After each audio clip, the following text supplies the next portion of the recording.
Бәріңізге ассалаумағалейкум.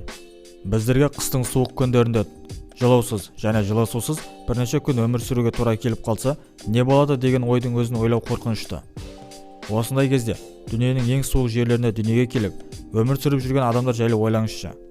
Олардың сөздіктерінде доктор, унитаз, ванна деген сөздер жоқ, және де олар жазда ғана шомылады. Солай бола тұра өздерінің ұрпақтарын дүниеге әкеліп, оларды үлкен азамат қылып өсіреді.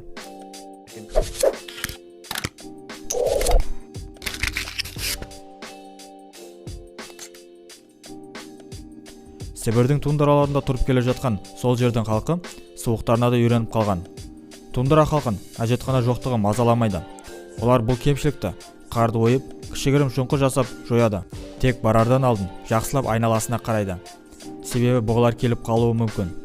Бұғылардан қорқа бермейді. Тек байқаусызда балалары мен өздеріне зиян тиіп кетпесін дейді.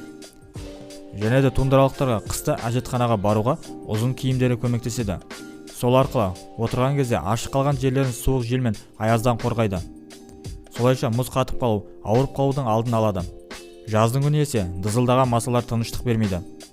Тундра халқы көбінесе жазда шомылады. Себебі қыстың суық күні қарды таптап, отта ерітіп жылытуға 4 сағаттай уақыт кетіп қалады. Жас балаларды шелекте шомылдырады.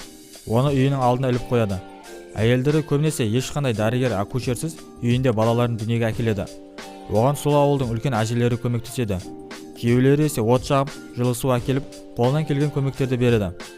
Тундра халқында біреу ауырып қалса, больницаға баруға асықпайды. Себебі оған дейін кемінде 100 километр.